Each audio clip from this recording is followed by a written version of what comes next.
Well, thank you all for attending. And given the size of the audience, one thing we will be doing is periodically checking to make sure we're covering topics that you're most interested in. But the overall topic of the panel is Ultimate TV, the OTT cross-platform multi-screen experience navigated by set-top, mobile device, or console. So it is a lot of different ways of watching video and a lot of different kinds of video sources. So we have a really outstanding panel of experts here. I am going to ask each of them to introduce him or herself and tell us, spend a couple of minutes telling us about your role in the ecosystem. Robin Wilson, please tell us. So I'm a consultant in the digital media space, having been in it since the previous. I'm now on the third definition of digital, which is amusing to me since many of the people who defined it in the last 5 years were already digital for quite a few years before.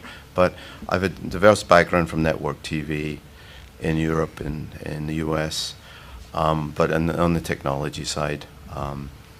And currently, I mean, to give you some example, what my clients today are like MLB Advanced Media and recommendation companies and curation, and also some relate to security. I have a background in security, DRM as well in the past. So I have a somewhere where technology meets business kind of a background. Great. Virginia. Thank you.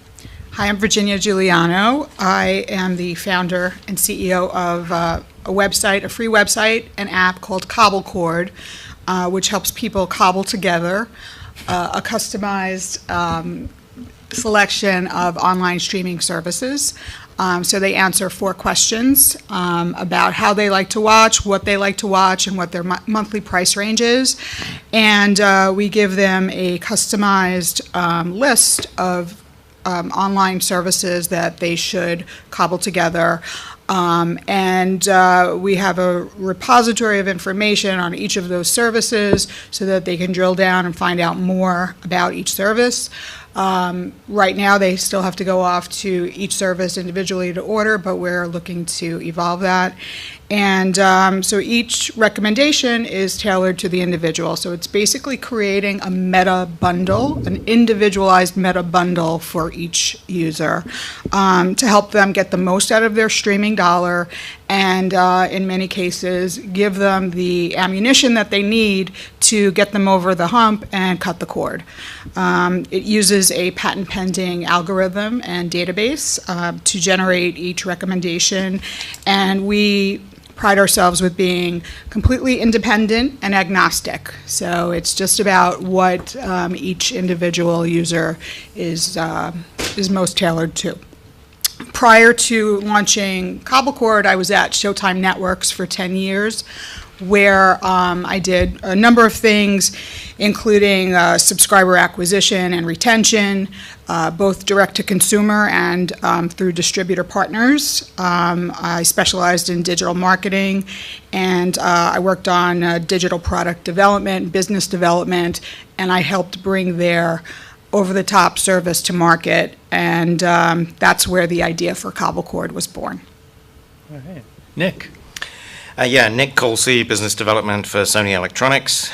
So amongst other things, working on partnerships with apps that are featured on Sony TVs, and been doing this for a while since we launched the first TV in smart TV in 2007, and developing the platform and the partnerships that go with that ever since.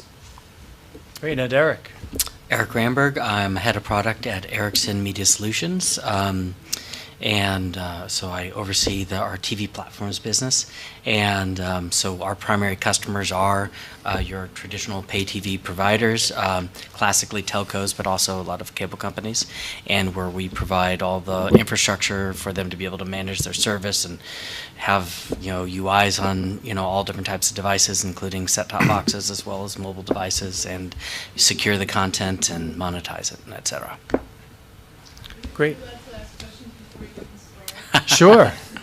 I have a question for Giuliano, because I love what you're doing. I think it's It's a cool idea. Thank you. I'm sure what you have been asked 100 times, and I just want to hear your answer is, How do you make, oh, I thought you were going to say, how do you make money? Because that's what I hear all the time. That was my question. I'll I was get gonna ask to that later. later. money is fine. Okay. You'll tell me some story, you get a percentage from the back end, I don't care, whatever your deal is. But someone, Amazon has Amazon channels, they have this huge histogram on me. They already own my credit card, which you know is incredibly important. So Right, what right. is your competitive advantage? Well, I look at it this way. Amazon is in my database, and they are a fantastic service, and they have different offerings. They have the Prime Video, which is a subscription service. Then they have, Amazon channels. and then they have with all of their channels. And then they have individual, one-offs where you can rent, pay-per-view wise. But Amazon is not necessarily what everybody wants, right? So I give them the opportunity to. Amazon could be part of their streaming portfolio, but then they might want Netflix or, there's 100 services in my database right now, and we're going to expand that. We're going to double that to another 100, so to 200. They have an Amazon channel. They have close to 100, but they don't always overlap. So there are hundreds of other there are actually thousands of channels. There are thousands of channels and more niche. And if Amazon is not in your set for whatever reason, you can, and let's say your price point is different from, and you want Netflix or you want something else, and then you want to cobble together, a lot of free services. So it gives you that option. So, but I definitely think that what they're doing is a great idea. But I'm kind of even going more meta than Amazon. So Amazon is part of your choices. Great. And I was going to introduce myself. I'm no, that's fine. We're going to make this really interactive. Yeah. So I encourage you to ask questions at any time. But I'm Jonathan Hurd. I'm a director with Altman Valandry and Company. We're a strategy consulting firm of 140 people, and we are completely focused on technology, media, and telecom. So our differentiator is when we put a team on a project, we get up to speed very quickly because our clients don't have to teach us their business. And the things I've been working on lately are very, in some ways, aligned with what Virginia does from a consumer perspective. We work with cable networks and service providers on optimizing mixes of channels at various price points to capture the most demand, or from a cable network's perspective, figuring out their content strategy from assembling a collection of programs, genres, et cetera. So I've been doing a lot of work lately in primary research and analysis to support that space. So let's, it's always, I think, good to start with a consumer perspective. So there are all these different options that consumers have now, and a few years back at this panel, we would have been talking about what's broken from a technology point of view, and there are still some things, but what are the biggest pain points today if you're a consumer and you're using video across all these various platforms and all these various services? Like, let's break it down into those categories of pain points today. So anyone, dive in. So there's two silos in my mind. One is ad technology. The other one is navigation, search recommendations, finding stuff, and they're different. But can I pick on one? Sure. I'll pick on, let's say, it's kind of arbitrary. Let's pick on ad technology, for example. And I look at it from the technology point of view, but it's a lot more than just pure technology. So in these panels, we've talked over the years about the plumbing, and I think we all sort of agree that you can actually get a high quality 4K signal to most people most of the time. Not all of the time, but we're getting there.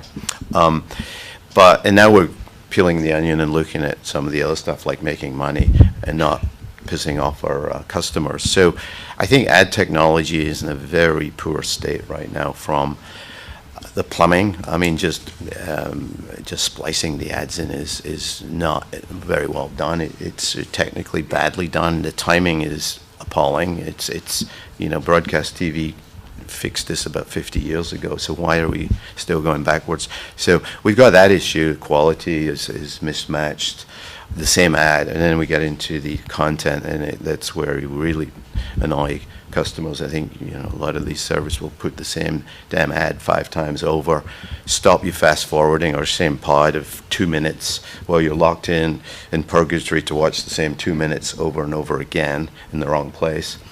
So I think that's an area that is ripe for a huge amount of improvement.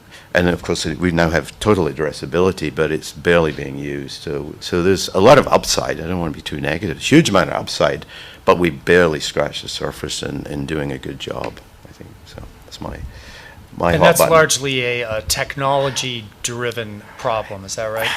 Would you say? Well, you could, yeah. I guess everything sort of points back. I mean, some of it is the targeting, the metadata, the sifting of information. So you could call that technology. There's a little bit of privacy, I suppose, in there as well. But it's there's some business issues too, because the agencies who do it don't necessarily talk to each other or talk in the same way. And that's Yep. I guess that sort of gets back to technology in the end, I suppose. Yeah. Yeah, how the ad networks work and the Yeah. delay latencies and being able to get served up the ad you want. Them not, you talked about the getting the same ad multiple times. Sometimes they're served up by different networks, same ad, because there's no cross, interplay between them. And then on the flip side, from the advertiser point of view, brand alignment. Are they advertising next to the brands they want to advertise, or is it someone they really don't want to advertise next to?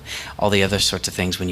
There's this huge opportunity to be able to be much more addressable from an advertising point of view, but that requires a lot of smart technology and programmatic way of doing it, which results in these side effects of all of a sudden you get advertised next to someone who's totally inappropriate for you to advertise next to.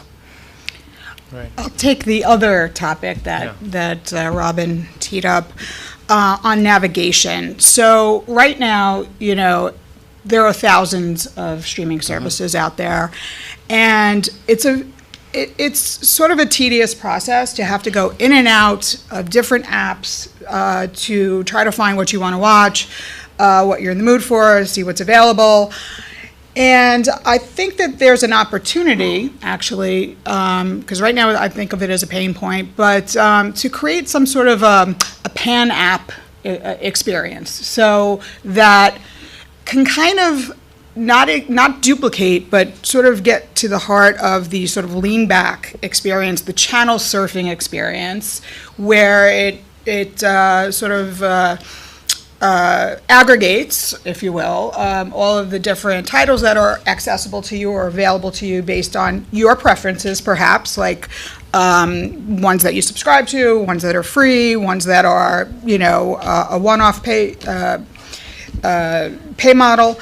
And, just kind of aggregates that all in front of you so that you can have a little bit of a better experience. And that's something that I think linear TV is dying, and just a question of when. And of course, there's a big generational divide. I would say we could talk Generation X, millennials, but really I think it breaks down to if you're over 40 or you're under 40. It's two different sets of expectations about how to experience entertainment, how to experience television. The over 40s, want things served up to them, much more of a lean back, surfability experience, and giving recommendations, and they enjoy that. But I think the younger generation is much more comfortable with taking control of their entertainment, and putting in various parameters that they want to see. Just to throw in, I'll keep it going, but just to throw in some evidence around what you're saying. We do an annual consumer video survey, and we ask people, which of these choices would you go to when you don't have a plan for what you're going to watch? Pay TV or online sources, okay? About 2/3 of those under 35 said online sources, and about 1/3 of those over 35 said online sources. But it has been growing, though, for all segment. So there are benefits of online sources, but when you were describing this pan app, it reminded me, Nick, of some of the things you were talking about, right, with what Sony is doing. Well, certainly we've tried, and with virtual MVPD like PlayStation View and some of its competitors, you have that. You have a single destination with not just linear but also on-demand content and access to authenticated services like HBO, within that experience. But the total MVPD space, virtual MVPD space, is still pretty small. Single-digit millions. Really for the majority of viewers, Netflix and others have done a good job in convincing consumers that when you don't know what to watch, what you really want to do is watch Netflix, and go into Netflix and you'll find something you want to watch, and you'll hopefully stay in there. And this is why Netflix generally isn't the technical word is disaggregated. So you can't. There are these sort of meta apps or pan apps out there. Fan TV is the one that kind of comes to mind most easily, where you can search for a piece of content, find the services that offer that content, and then click on one of those and go into the app, whether it be Amazon or HBO or whatever it is. But Netflix generally doesn't want to be sort of part of that world. They don't want to be disaggregated. They want you to kind of go into Netflix and just stay there. Yeah. One of the issues, I served on an FCC committee on opening up set-top boxes and navigation, and this was a big issue, actually non-negotiable issue for the MVPDs, and I think some of the studio content owners. One quick interruption. Okay. I'm not sure about the audience. MVPD, multi-channel video programming distributor. In the U.S., that's the term the FCC uses. Around the rest of the world, more like pay TV operators. Yeah, excuse me. Thank you. Anyway, this whole discussion of apps was very important to them, and they, of course, all wanted to do their own app.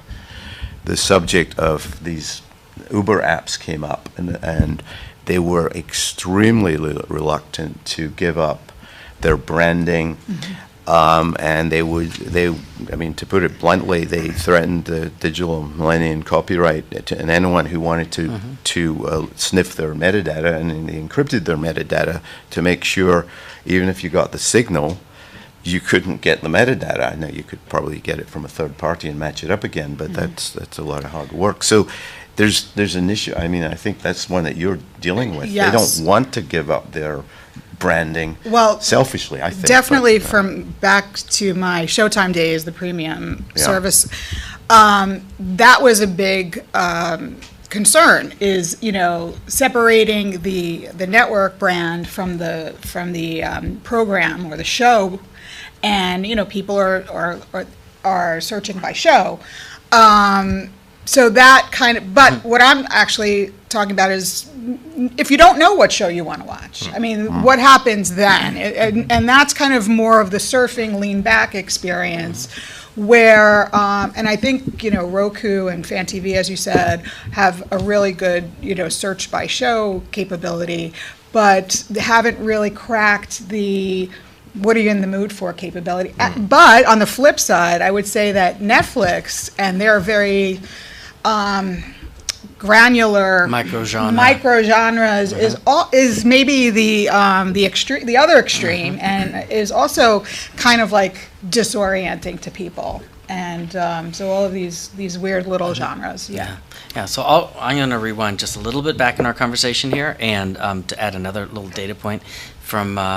So we do a lot of global media studies as well, and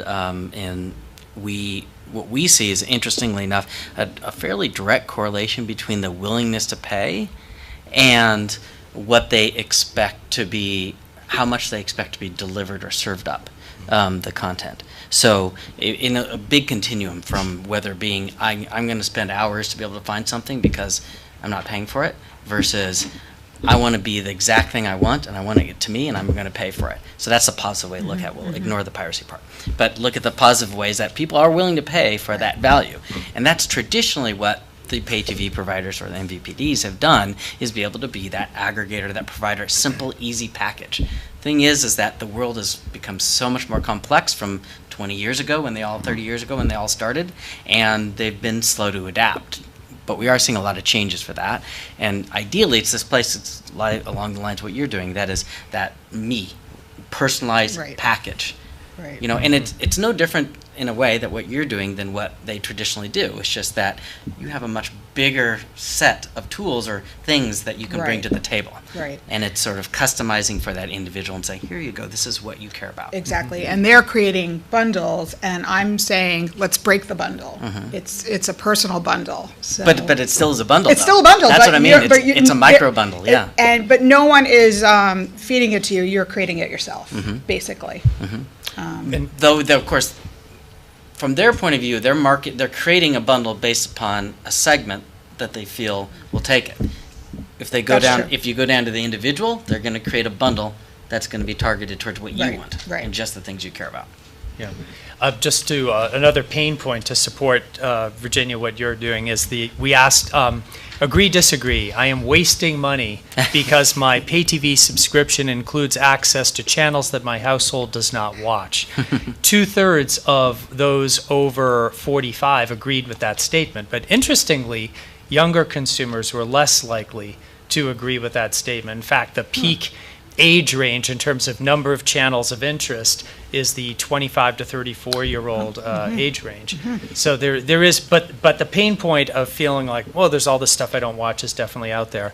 On the user interface side, I think an interesting example of a pan app or meta app is Comcast X1 that now has Netflix integrated into it. So there are some Yeah. cracks where the MVPDs are kind of saying, well, we can't possibly have everything. Our consumers watch Netflix. Let's make it really easy. You pick up your voice remote, you say House of Cards, it comes up, you can pick your episode, and it takes you into Netflix. So there are some pretty good That's a advances. pretty yeah. rare one, and it requires some pretty heavy legal teams to negotiate, under threat of exclusion, I suspect. Yeah. So that's not going to happen enough, I think. And that's Yeah. the And problem you're trying to solve. Right, and I think that Comcast did that basically kicking and screaming. Yeah, Because exactly. their customers were demanding it by their actions. but, Yeah. with their wallets and their feet walking away. So they needed to do something to sort of engage with those consumers. And the smaller guys just can't do that. And the smaller guys may have significant catalog, actually. So I will say though that since I work globally with operators around it definitely is regional, and definitely is segment based. So we would see, certainly within the U.S. there's going to be one sort of more extreme, but you even just go north of the border, they're already much different approach to other properties and how can they integrate them together and how can they work together, how can they provide some of the assets that they create themselves to these other properties, so that way they have a little bit of a cross-fertilization. So there's, and that's happening opportunity. all over the It place. is a bit of letting the fox into the henhouse, so to speak, but that's encouraging Oh, yeah. in our Canadian neighbors, yes. So one term we talked about earlier, I think, Nick, virtual MVPDs. So we talked about MVPDs, pay TV operators. Virtual MVPDs are the ones like DirecTV Now, PlayStation View, Sling TV, that have a pay TV service, but it runs on the internet. So Virginia, when you were earlier saying you want to let people know about their choices and cut the cord, I was curious, would that, how do you view a virtual MVPD in your world? In other words, are they a are they cord? the bad guys that you're trying to cut people away from, or are they, how do you No, approach that? that's a very good point. And here's the thing. When you engage as a customer with an MVPD or cable satellite company, you have a contract. You, with financial penalties, if you choose to walk away, they make it difficult to do.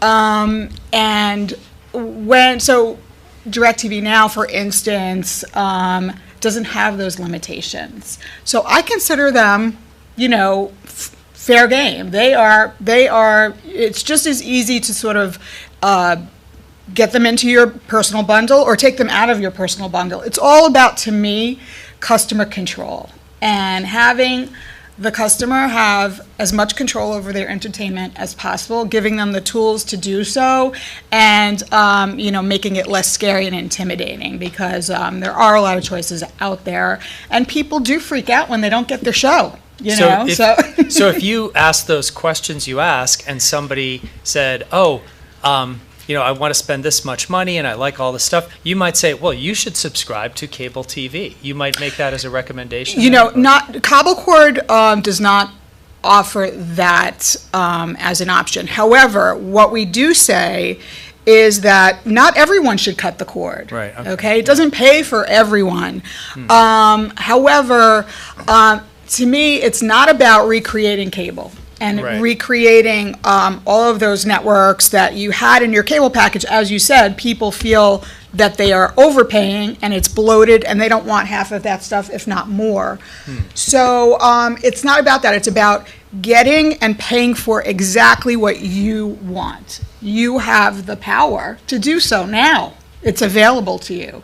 And a lot of people, particularly in the over 40 group, actually when I started cable cord, I really thought my core customer was going to be Gen X, Gen Y, Gen X, because they really were attached to cable and but everyone hated their provider. They needed some help over that hump. But what I found is the average user is actually younger.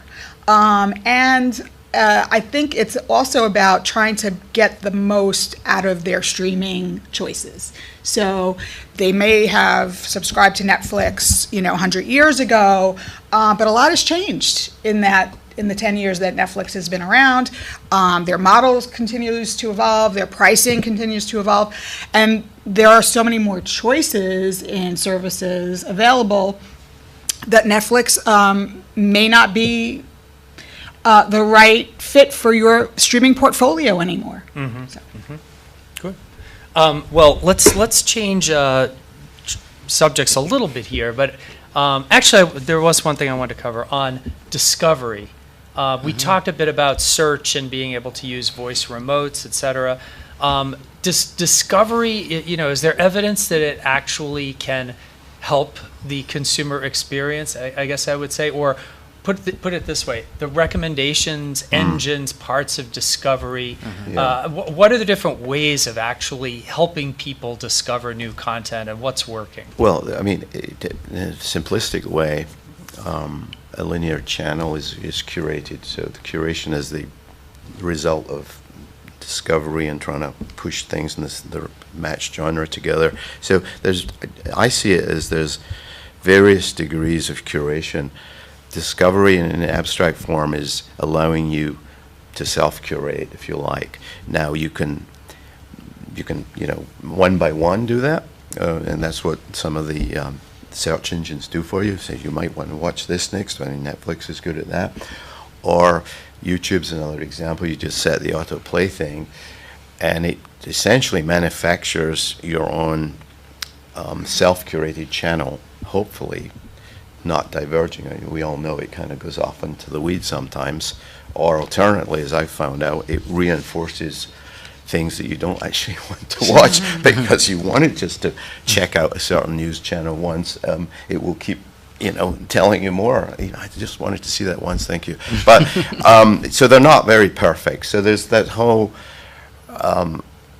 gamut of discovery, from curated ancient-old discovery, linear channels, which you don't discover, somebody in the programming department discovers for you, to some of the stuff you're doing of discovering channels, or channels in the old scheme or channels in the new, to discovering episodes of essentially VOD. So but it's hugely complex, because if faced with the alternative of typing or even voice, with all these apps that are even hierarchically arranged now, if we have the Uber app Right. and then the subsidiary apps, and some of them cross-link one way but not the other, which makes life even more complicated, then yes, you almost want to lean back and just tell me what the heck I want and switch to which app I want. We haven't got there yet, but Right.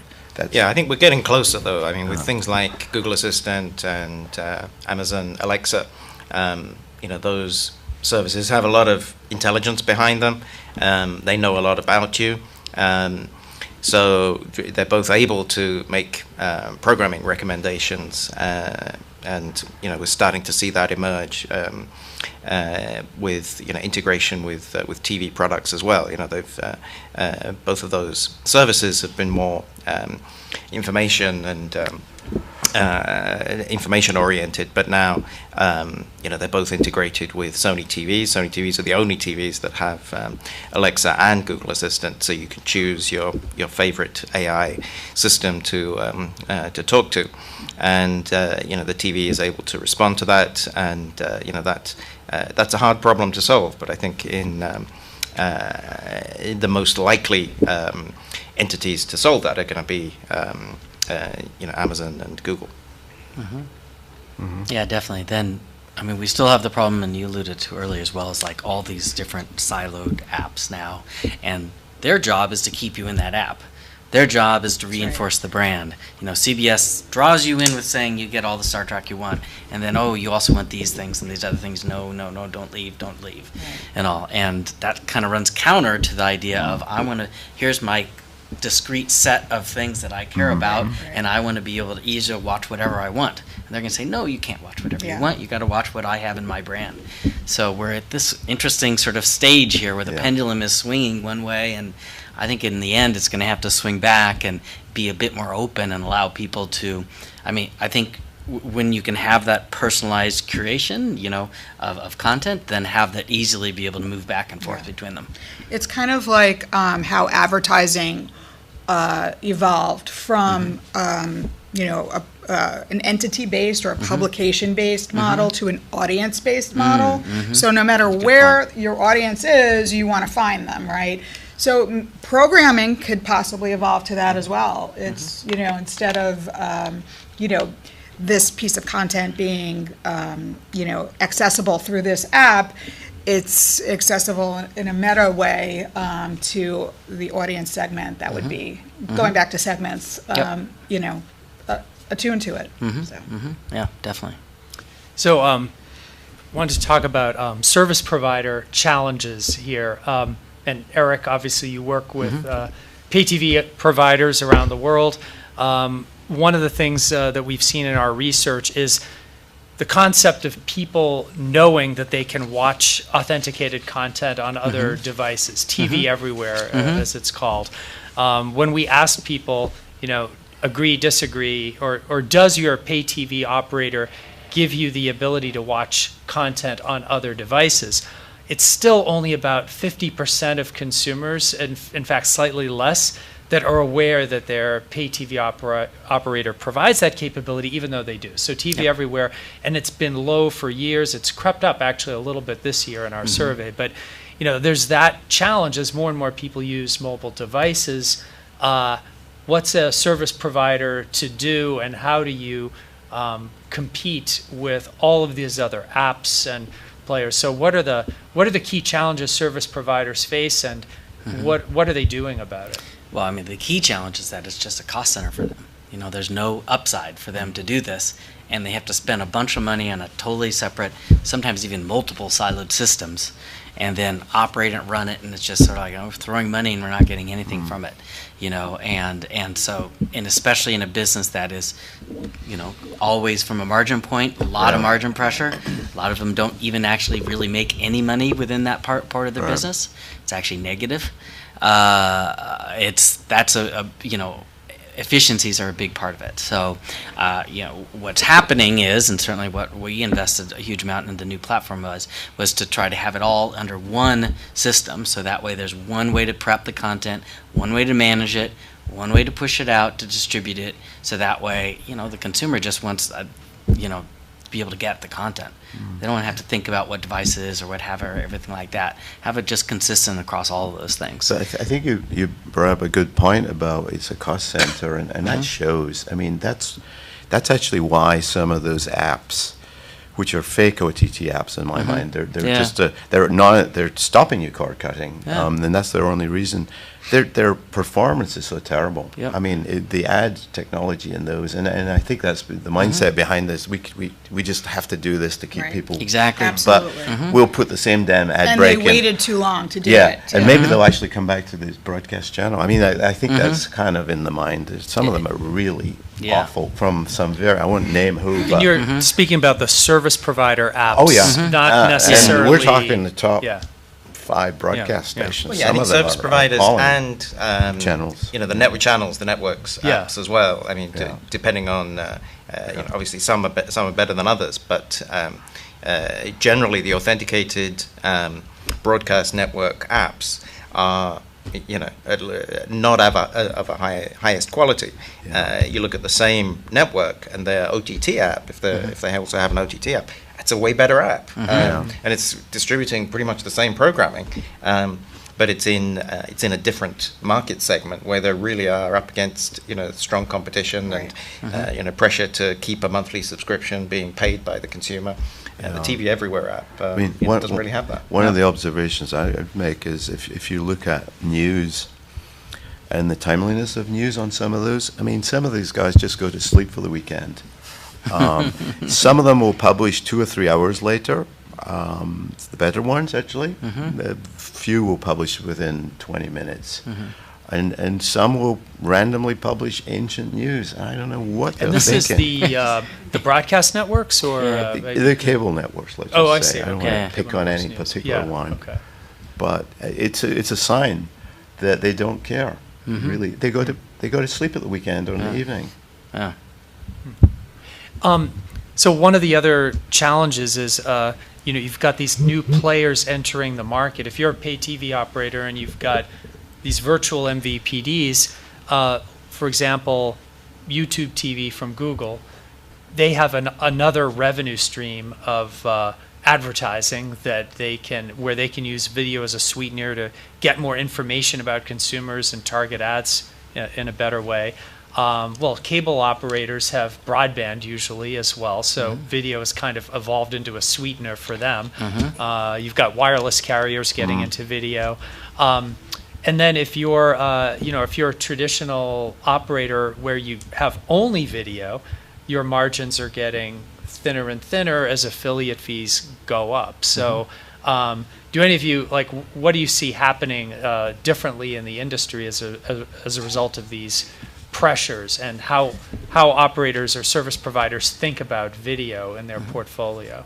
Well, they're being competed against by their suppliers, basically. The direct-to-consumer, Yeah, right? Yep. hugely. I mean, Yep. Yeah.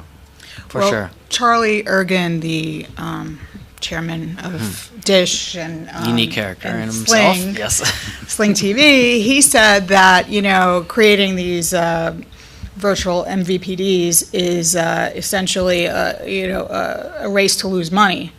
The margins they're even worse Yeah. right now. Yeah. Upside down. Yeah, that he said that we don't really want to lose a Dish customer to Sling. We're losing money, but we have no choice now.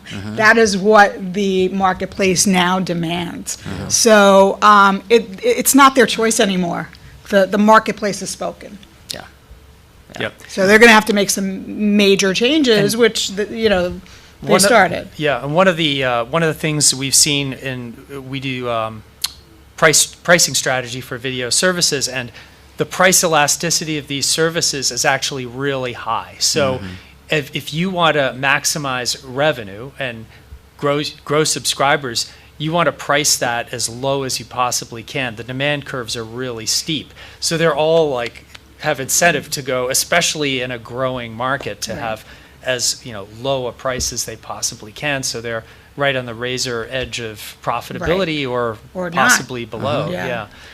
Yeah. And not everyone is going to survive. Yeah. I No, mean, no. there's going to be a shakeout. It's the Yeah. natural order of things. But it's just, right now, it's a race to get market share so that they can get scale and they can, get an established customer base but they're certainly not all going to survive. So one other category of entrant that, and Nick, you're kind of in this position with PlayStation Vue, a device manufacturer. Or device manufacturers for a while there, I'd say there were, Samsung used to have Media Hub and Milk Music, and then Apple. You keep hearing, or over the years, we've all heard rumors about their video service, and it would seem that, gee, here's another revenue stream, like devices, that video could be a sweetener for those. What's happening there strategically that, some have pulled back, I would say? What are the challenges of being a device manufacturer with a video service? MGs. Yeah, I think you've got to have content in the DNA of the company to really make that a success. And Sony, although it's best known as a hardware and electronics company, we've owned a movie studio and a record label for almost 30 years now. So content is very much part of the DNA. And since PlayStation came along, we've had a business there which was a symbiotic combination of the game, the creativity element, and the console to play it on. So it made sense for that to come out of for PlayStation Vue to come out of the PlayStation team and to be kind of grounded in the PlayStation products, but available now everywhere on Sony TVs and on Roku boxes and everything. But I think you can't do that unless you really understand the content business. You can't make those deals with the programmers unless you understand the content business. And some of those TV manufacturers that you mentioned don't. Yeah.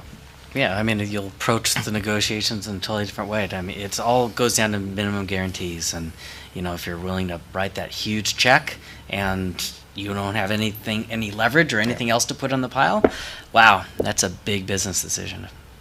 Yeah, I think PlayStation Vue is probably the only virtual MVPD that is not kind of backed up by a traditional MVPD or OTT business behind it.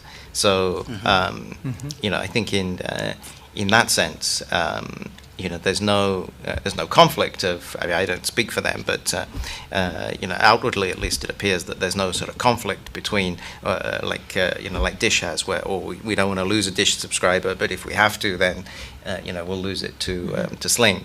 There isn't that kind of dilemma. So one of the other changes we've been seeing in the market is around device usage by different age ranges. So younger consumers are more likely to use smartphones to consume content than older consumers are, even long-form content. But we've also seen in the research we've done that TV is still far and away the most popular program, device. So if you ask people, if you have 10 minutes to watch something on a device, what device would you choose? And TV finishes way ahead of laptop, and then desktop, tablet, smartphone is at the bottom. But older audiences are much more likely to just want TV.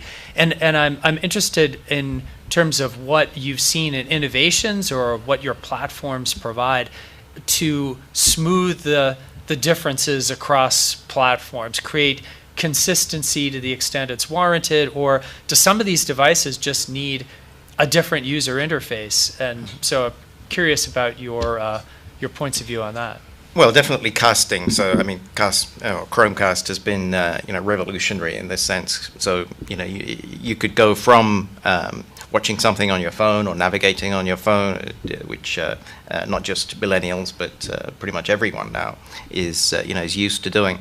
But instead of watching on this screen, you just throw the image up to your TV or to your box that's enabled with these casting technologies and watch it there.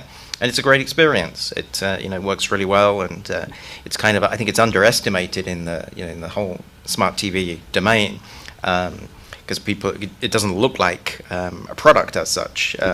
It's a combination of two products, but people just love it. The numbers are unbelievable, and it's built into all Sony TVs, built into a lot of other TVs as well. And there's multiple solutions, not just Chromecast. There are kind of other devices that you can cast to that use different protocols, open protocols like Dial. It's that's really what's I think helping to keep people glued to the TV. Yeah, it's a way to kind of upgrade them up, to that, the biggest sort of the most impactful, essentially, viewing experience. But all these other devices are usually much easier to use, much more tactile, much more normal part of our lives and everything like that. So I think part of the question you had was, is the UI different? Well, yeah, absolutely. The UI is different because the way you interact is different. What you expect is going to be different. Now, you want it to be as consistent as possible. That's certainly our viewpoint. You want it to be a continuum up to that big screen where you maybe just have a remote. But give the power to those handheld devices and make it as easy for the consumer to be able to find, save, manage, cast, whatever they want to do, control it for that and live with it that way. So I think to another part that you also talked about, it's, from a security standpoint, that's a big piece of it. Make sure that if you want to have the same content available on all those devices at the highest quality level, make sure that you do the right things from a security standpoint. And the industry continues to evolve, and we have to continue to invest a lot to track it and be able to provide that. But it's certainly a lot better than it was even a few years back. Yeah. And it's only things coming down the road will only make things more consistent across it. One other dynamic, which sort of a medium influence perhaps, is LTE 5G. I think today people use their mobile devices with some success when they're on the mobile as opposed to Wi-Fi. People aren't always able to roam on Wi-Fi, and typically the public Wi-Fi's aren't that good anyway. But I think we're going to move over the next several years into the point where you can support whatever you want, 4K, let's say, even a pad, if not a phone. You need to have pretty good eyesight, but still. I think so that will add a little more flexibility to, and a little bit more bias, I think, to the mobile device use. But it's country by country. I'm sure you're much more aware than most people. Yeah, for sure. And maybe to pull up a couple other sort of benefits that will be coming down the line. I know you earlier talked about the live channel going away, and for a lot of content, absolutely. But as we all know, there are certain events, there are things that clearly live, whether it's not just the viewing behavior, it's also the type of content of which you need to have it. And with 5G, you're not going to have these giant latencies. You're not going to be having someone's, yay, a goal scored, and then a minute later, you actually see it on your phone. The horrible experiences that we have today, with technologies, and it's not just the network technologies, you have to have the back end and distribution technologies all working together, so that way you have that consistent, viewing, experience across all these different ways of getting it. So question for you, actually. Is that okay? Yes. And audience, please, at any time. Oh, that's right. We've just raise been your talking. hand. Please jump in. So between 5G and casting, these casting capabilities that are being built into the televisions and possibly streaming devices, what does that mean, in your opinion, for broadband, which is really keeping the cable companies alive right now? Well, there will be a place, because 5G, yes, it's not the savior of the world, by any means. It'll enable so many new scenarios of which really weren't there today. But there's going to be a finite limitation to a lot of things and serving up a lot of things. So I think broadband will continue. So what's called wired service, is still going to be a significant need and player. But wireless broadband is going to be here with 5G, and you'll see a lot more of that, especially when it's just not cost effective to, pull a line, quality line to that home. One observation which might be interesting here, casting is done very well to the extent that it seems you almost swear that you're sending the signal from your phone to your TV, and therefore you're drawing on your LTE network. You're not. You're just telling the TV to go connect. pull it. Got it. So Okay. that opens up some interesting possibilities on your business that you think to help your customers avoid what they think they're doing, because people are absolutely convinced Yeah. because of the way it works. It's going from here to there to Yeah. there, but Yeah. it's not. Right. Now, how does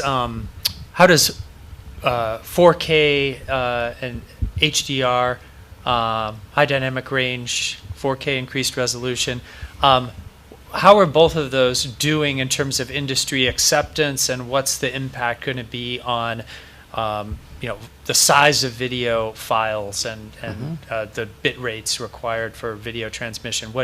What's happening there? Yeah, well, that was our biggest fear going back to 2012 when we launched the first 4K TVs.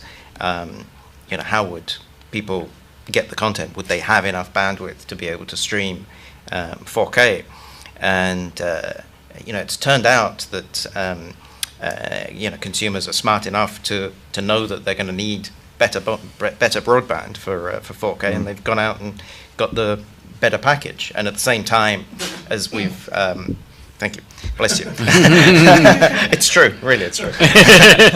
And at the same time as 4K has started to become widely available in TVs, the broadband market has become a bit more competitive, and there's faster speeds becoming available.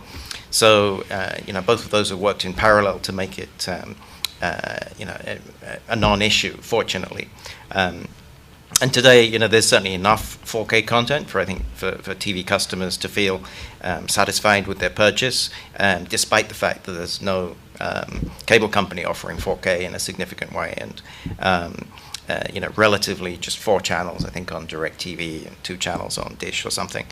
So still relatively limited, but the way that the TVs upscale everything to 4K, even YouTube cat videos are upscaled to 4K. And they look good. So I think customers are definitely satisfied. Yeah. Now, I know you're not on the production side of Sony, but certainly what I hear, when I'm down here in this part of the country, is still a big reluctance to invest in the 4K workflows. It's just massive amount of costs from that point of view, and that for a while that's going to be a big limiter of 4K content, and that's also conversely why they're so excited about HDR.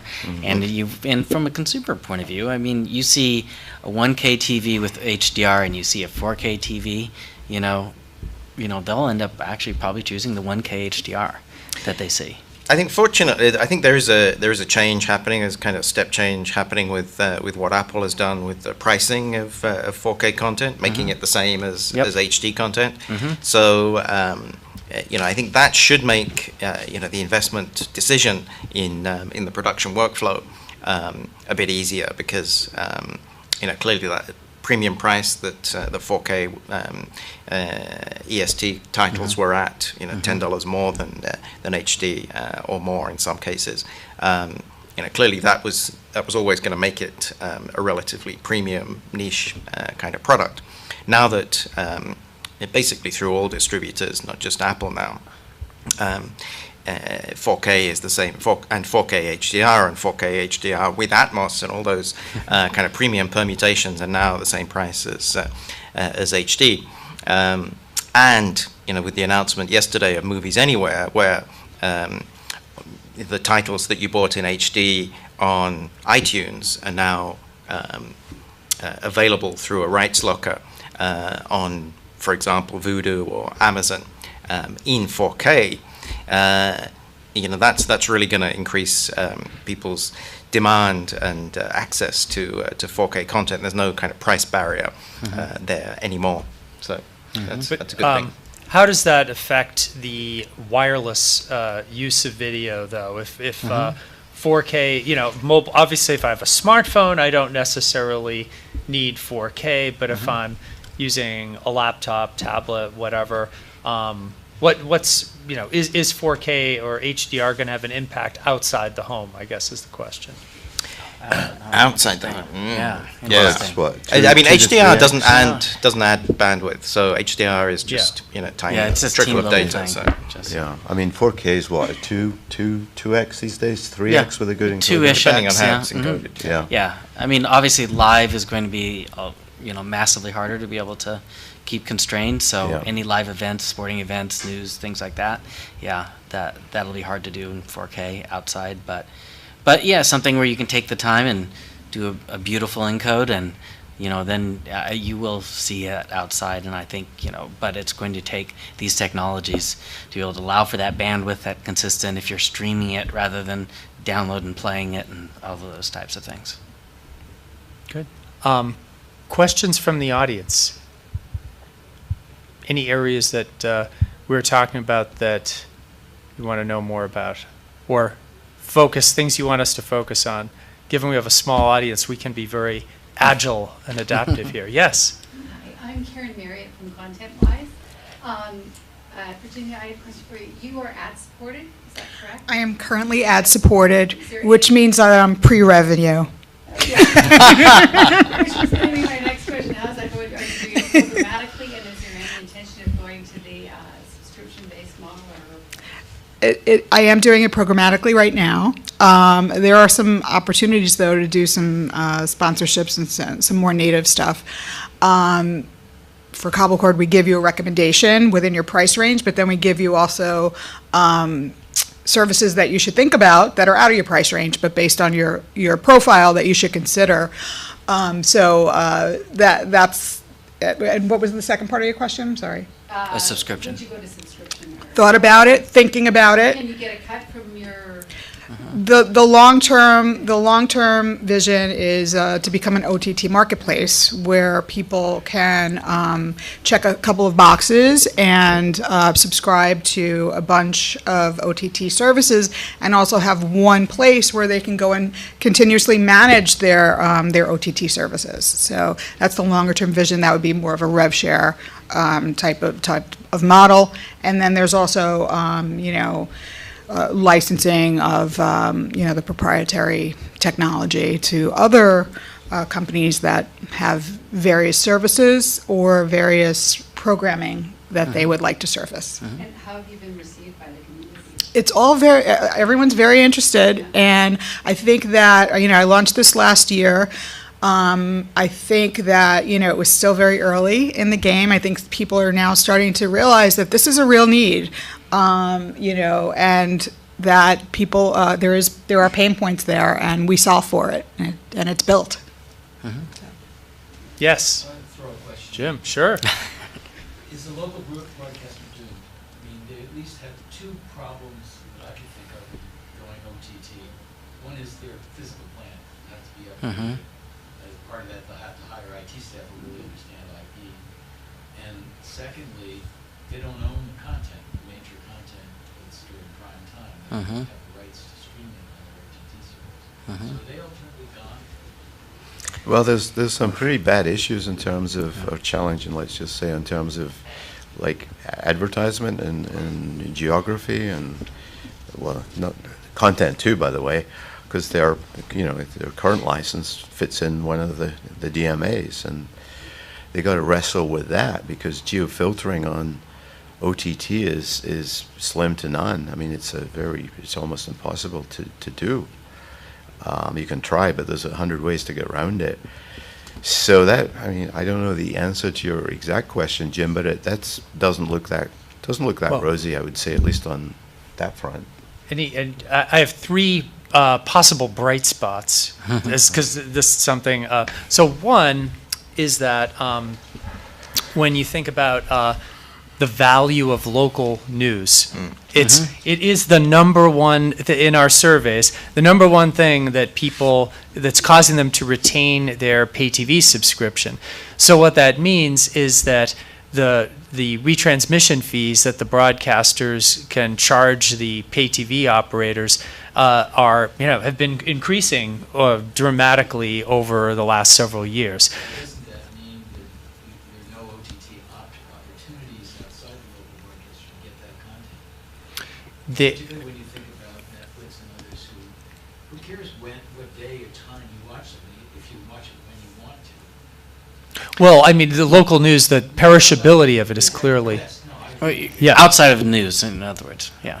right. Well, Yeah, they that's- don't really own anything outside Yeah, of news and right. weather anyway. So Yeah, news and that's weather is right. what they own, and I think that's their Traffic. opportunity to. What Jonathan's saying, and understandably, they're still getting a lot of money through retransmission. That's because people are watching those programs in the linear way. Well, it's not just, I mean, some of the value is for that, but some of it is just literally the local stations and the local sports, local news associated with the broadcasters.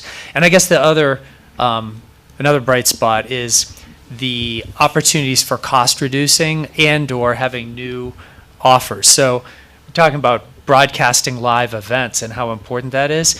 The costs of broadcasting a live event are going down dramatically because of technologies that allow you to live stream over cellular networks as opposed to taking a truck, a satellite truck up to an event. So they're able to cover more events. The other thing is the whole network virtualization and software that the hardware, the traditional hardware that it takes to create and maintain a broadcast station, a lot of that can be replaced with much lower cost equipment. Now, some of these things are longer terms, but those are some trends that may counteract to some But extent. given the that, downside. I mean, my observation is very few of the local stations are taking any opportunity to publish news, which I totally agree is very That's their one golden nugget. And I don't know why. I wonder if it is because news does have ad pods, I think, and they can't figure out how to deal with that. I don't know if it's some silly reason, but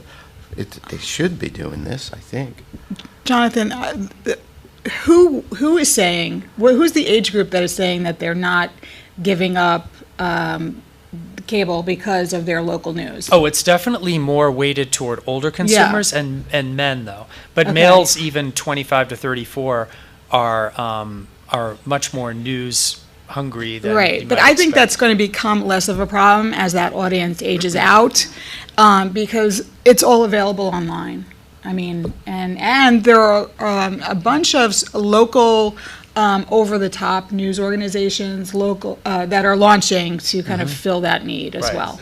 That's true. And by the Yeah. way, I'm not saying there aren't challenges. Okay. I'm kind of, for the Trying to sake of find a the conversation, shiny I'm trying to spots, yeah. find Looking some for the of silver lining. possible Yes. bright sides The here. ability to get video inexpensively, some of the radio stations are taking advantage of all these radio. Yeah, Yeah. yeah. Very, very fulsome web presence. Mhm. A lot of video. Yeah. Great. Other questions from the audience? All right, well, let's do one last kind of thread here around if you're a content producer and you have opportunities now, we talked about this a little bit as the threats to distributors of content producers going direct to consumer, but what are the opportunities and challenges with that? Like, why aren't more of them doing it? Or, to the extent some of them are doing it, why aren't they being more successful? Points of view there? I'll start that off. It's expensive to do. It's not necessarily as cheap as people are led to believe. They also don't have the skill set to internally to do a lot of this ongoing direct-to-consumer advertising. They're used to being supported by distributors. It's also very expensive to promote each and every app out there. I mean, the individual app, there's a lot of clutter out there. So it takes a lot to break through that clutter. And, in a lot of ways, it's more economical to, be on a bigger aggregator site that does that brings the eyeballs in. But that being said, I think that they should be everywhere as much as they can be. As much as they can monetarily handle it, they should be as many places as possible and place their bets with as many players as possible. but maybe keep their expectations low in Yeah. terms of volume. I agree. Unless they're not going to, if they're going to commit a ton of money to advertise, because you've got your programming costs or whatever Mm-hmm. the content production costs are, then you've got the technology infrastructure costs, but then what a lot of marketing them forget about Is the marketing, right? Because So- it's like a tree that fell in the forest and nobody hears it. Yeah, so to build on that, I think it's key for them to understand their audience deeply. The ones that have been successful are the ones that really understand their audience, and they know where to move, where to grow, where to expand beyond.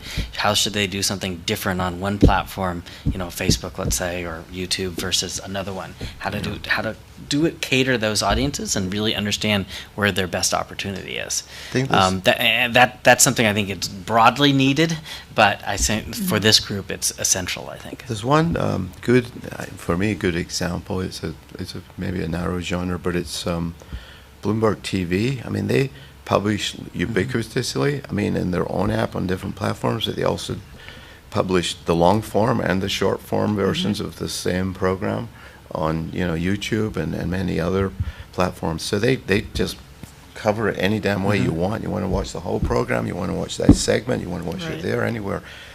And they've been So doing that's- some smart partnerships as Yeah. well. That's a they good were on Twitter. example. They're doing the news segments on Twitter. Good example. I don't know why the other guys don't follow that, because they seem to have pulled it off. Well, I mean, there was a huge change when their new CEO came in, who ran the Atlantic and kind of revitalized Atlantic by taking it to the digital generation. And so he, that's the main reason why they're doing it so special. Is that was his number one thing. How can I switch? Go directly to consumers, understand my audience, publish out into the different forms that they want, and be able to do it. So. All right, any other questions before we wrap up?